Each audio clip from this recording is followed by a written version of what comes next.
14 horas y 4 minutos en el Estado de Israel y vamos a ir al encuentro del presidente de la Cámara de Comercio Israel, países del Golfo, enorme periodista con una trayectoria en tantos ámbitos que sería difícil sintetizar. Yo le diría que incluso ha sido a través de su tarea periodística uno también de los artífices de esos acuerdos de Abraham, porque hay que irlos trabajando.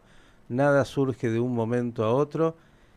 Y yo no sé cuántos periodistas israelíes han estado en Arabia Saudita durante más de una semana, pero es el caso justamente de Enrique Zimmerman, que estuvo hace muy poquito, y cómo no preguntarle sobre su experiencia. Querido Enrique, ¿cómo estás? Buenas tardes. Buenas tardes, Miki. Realmente es como volver de otra galaxia. Cuéntanos entonces de esa galaxia. Digo, yo creo, a ver, preguntas, no tienes por qué contestarnos obviamente lo que no quieras y lo que no puedas, pero porque me imagino que tu tarea ha sido mucha en una semana larga ahí, algunos encuentros que podrás contar y algunos que por ahí son reservados. ¿Entraste a Arabia Saudita como periodista israelí o como periodista de Portugal? Empecemos por ahí. Entré con pasaporte extranjero, pero ellos saben exactamente quién soy. Me imagino. Bien, ¿y cómo ha sido esa experiencia? Dijiste muchas veces Arabia Saudita es sin duda la frutilla de la torta y los acuerdos de Abraham no hubiesen sido posibles sin que Arabia Saudita diera el visto bueno, pero todos esperan mucho más. ¿Dónde estamos y qué has visto? Lo que he visto, Miki, es que aún con más motivo que antes, entiendo que Arabia Saudita no solamente dio el visto bueno para los acuerdos de Abraham a países como Emiratos y sobre todo a Bahrein, que está justo al lado y depende de ellos, sino que es la clave para el futuro. Y eso es quizás lo más importante. O sea, en todo encuentro que tuve allí con altos cargos del país, entendí que debido no solamente que son el gigante del Golfo Pérsico, como a ellos les gusta llamar el Golfo Árabe, los 6 países que tienen 60 millones de habitantes, los 6, pero ellos tienen 35, más de la mitad, Arabia Saudita. O sea, no solamente es el productor de petróleo número uno en el mundo, sino que al margen de todo, y eso es lo más importante, es el centro de Meca y de Medina, lo que les da a ellos los lugares sagrados del Islam, lo que les da a ellos una autoridad que ningún otro país árabe tiene sobre el resto de los países musulmanes, no solamente sobre los países árabes. Y toma en cuenta que hoy en día el mundo musulmán ha crecido a un punto que estamos ya cerca de 2.000 millones de personas. Quiere decir casi un cuarto de la humanidad. Y Arabia Saudita es la clave, es la puerta para futura paz entre Israel y normalización y relaciones económicas, no menos importante, con países como Indonesia, como Malasia, con cientos de millones de habitantes, lo que puede ser realmente importante para Israel de forma concreta, más allá de una normalización de relaciones diplomáticas, de banderas de Israel en distintas capitales musulmanas. Estamos hablando también de relaciones económicas futuras y presentes de alguna manera ya muy importantes. Enrique, es verdad que nosotros, y nos incluyo a los judíos, vemos que Israel es la gran, digamos, el gran eje de todo, todo pasa por el ombligo israelí, pero la verdad es que cuando uno mira un poco más el mundo amplio, dice, bueno, está bien, tenemos importancia, pero hay otros factores. En el Medio Oriente, digamos, está la lucha entre sunitas y chiitas, y ahí está Irán como gran desafío para Arabia Saudita en su seguridad y más. Y por otro lado, también está obviamente el gran mundo y el vínculo de los Estados Unidos con Arabia Saudita. Digo, en ese conjunto, ¿dónde estamos parados en términos de, bueno, la necesidad real de Arabia Saudita de avanzar con Israel y de llegar a un acuerdo? La clave para Arabia Saudita es Estados Unidos. Y no nos engañemos. Y ellos ven a Israel como la puerta de la Casa Blanca. O sea, ellos creen que realmente, y no solo Arabia Saudita, sino también otros países árabes de la región, ven un poco a Israel como el país de mayor influencia en Estados Unidos, sobre Estados Unidos, lo que quiere decir que ellos utilizan también este vínculo con Israel para intentar acercarse a Estados Unidos. En las últimas semanas hubo varias visitas de altos cargos de la administración Biden que se reunieron con altísimos cargos sauditas y la pregunta que les hicieron fue ¿qué hace falta para que finalmente lleguéis a una normalización, una formalización de la relación con Israel? Y curiosamente la respuesta en gran parte pasaba por Estados Unidos.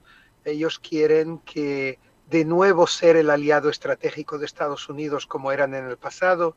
Ellos quieren recibir armas de Estados Unidos y además también piden a Israel no anexionar ningún tipo de territorios, hacer todo tipo de gestos hacia los palestinos y algo que sí les preocupa profundamente, que nadie, ningún ministro israelí, incluso de los más nacionalistas del gobierno, haga ningún tipo de lío en el monte del templo, en la explanada de las mezquitas, que para ellos es el lugar más sensible del planeta y tiene una influencia directa sobre su política interna.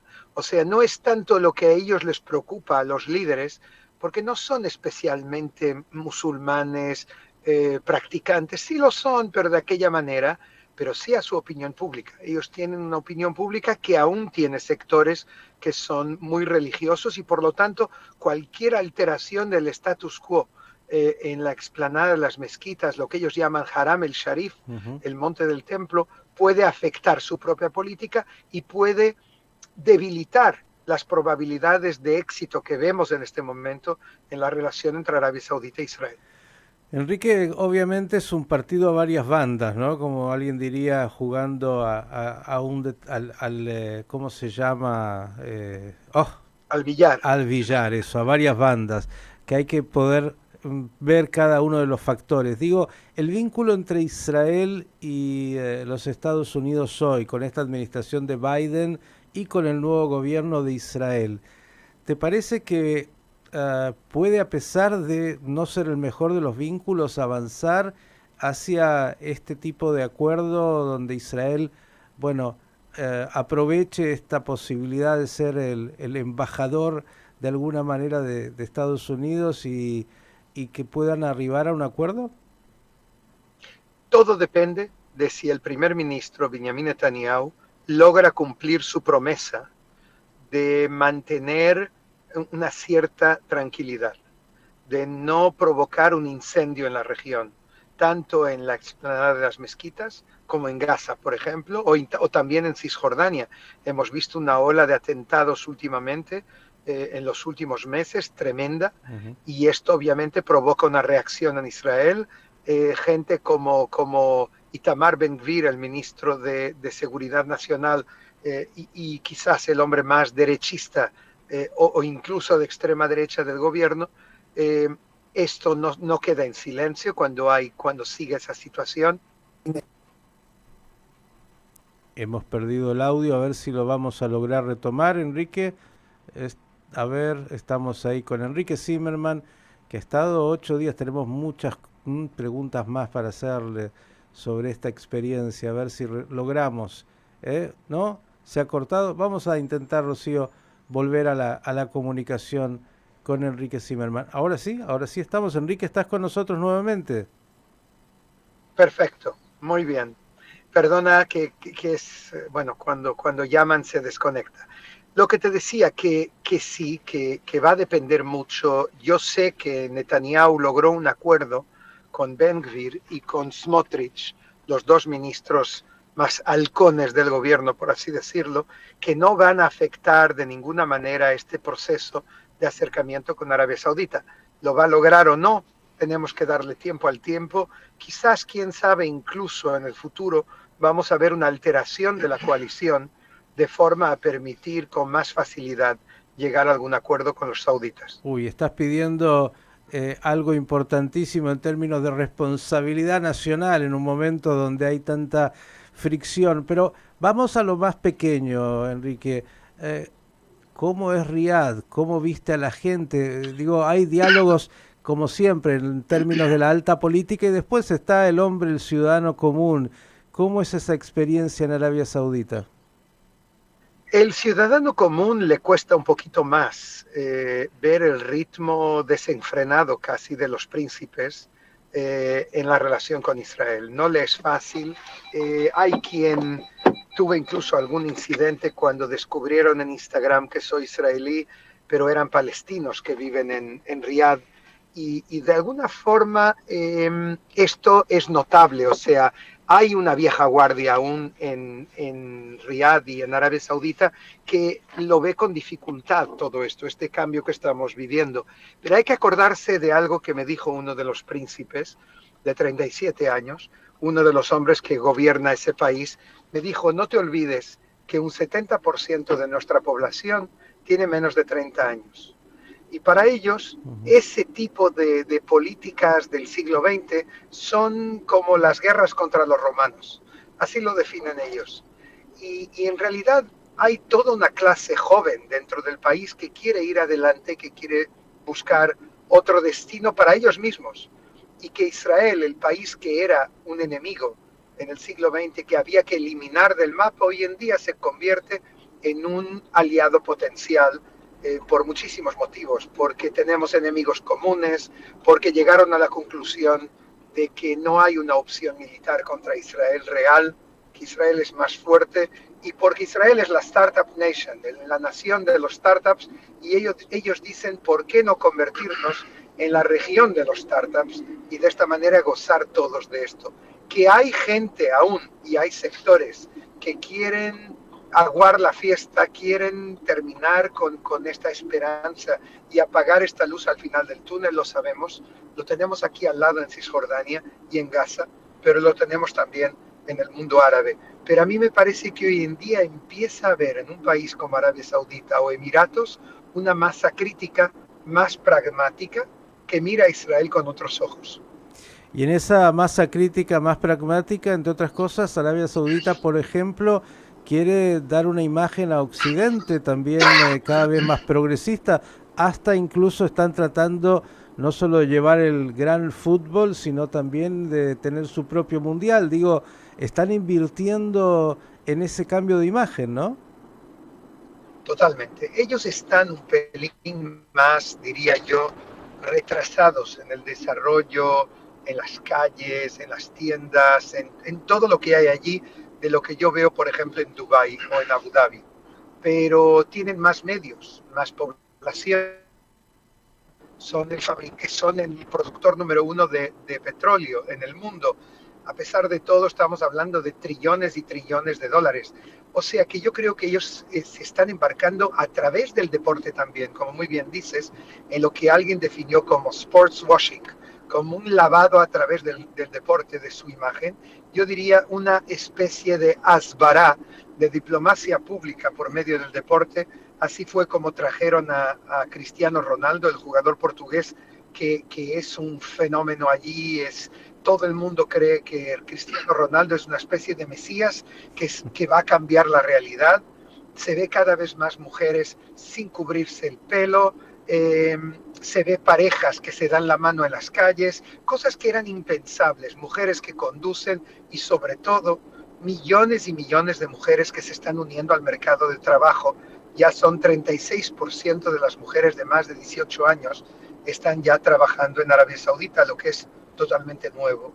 Todo este cambio vertiginoso está ocurriendo y mucho de ello pasa por el deporte. Incluso hay rumores de que van a intentar traer a Messi en un futuro cercano. Bien, usted es periodista y está de viaje, yo veo ahí en el auto y agradecerle a su conductor que lo está llevando a algunas reuniones importantes. Digo, título para hoy, del 1 al 10, ¿dónde estamos con la posibilidad de que realmente haya alguna novedad importante con Arabia Saudita y se logre que también se incorporen a los acuerdos de Abraham? Estamos en un 6 rozando un 7. Bueno, eso es muy optimista, sin lugar a dudas. Bien, tiempos Tú no sabes lo que decía Shimon, sabes lo que decía Shimon Pérez, ¿no? Que decía, los pesimistas y los optimistas al final mueren, pero los optimistas viven mucho mejor.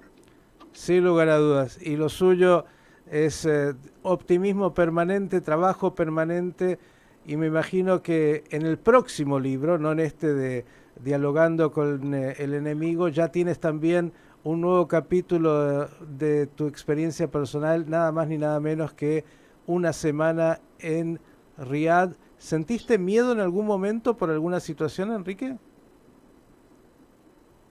No, pero hubo un momento de tensión en un café con dueños palestinos en el que descubrieron mi identidad real y me dijeron, usted no es bienvenido aquí. Y fue un momento un poco violento. Yo decidí volver allí y enfrentármelos después y realmente no fue fácil, pero luego los saudíes mismos fueron a aclararles a ellos que ellos también son visitas en el reino y que no se atrevan nunca a decir algo así a uno de sus visitantes. O sea que de alguna manera yo creo que aún queda camino, Miki, queda un largo camino y le llamamos baby steps, pasos de bebé, pero algo está ocurriendo y tenemos que aprovechar esta oportunidad como sea, porque estratégicamente es un cambio revolucionario que va a afectar el futuro de Israel para bien.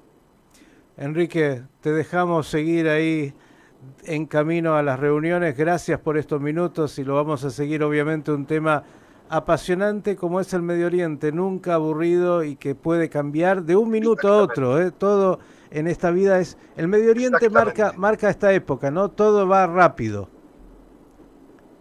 Así es, así es. Mira, te digo solo dos cosas para finalizar. Si tenemos oyentes en México, uno, va a haber una presentación del libro en noviembre en México, perdón, en noviembre, en febrero en México, a mediados de febrero, 20 y picos de febrero en México. Y por otro lado, hoy va a haber una emisión especial en un canal que se llama I24 News en árabe, donde voy a hablar para el mundo árabe eh, y va a haber alguien desde Arabia Saudita también. Yo creo que es la primera vez que tendremos una emisión conjunta para hablar sobre esta nueva situación y esta normalización gradual y que los árabes lo escuchen en primera mano. Bueno, dos muy buenas noticias para compartir, para cerrar. Enrique, un gran abrazo.